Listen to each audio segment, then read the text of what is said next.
భగవద్గీతయందు బ్రహ్మ విద్యయను యోగ శాస్త్రమున శ్రీకృష్ణుడు అర్జునునకు ఉపదేశించిన విషాద సాంఖ్య కర్మ జ్ఞానయోగములు సమాప్తము.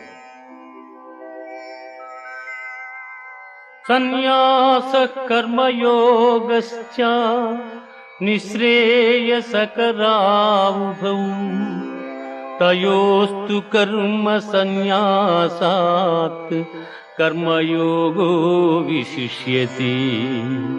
కర్మయోగో విశిష్యతే. కర్మ సన్యాసములు రెండును మోక్ష సోపాన సాధనములు. అందు కర్మ పరిత్యాగమున కన్నా కర్మానుష్ఠానమే శ్రేష్టమైనది. బ్రహ్మణ్యాధాయ కర్మాణి సంగం త్యక్త్వా కరోతి యః లిప్యతే న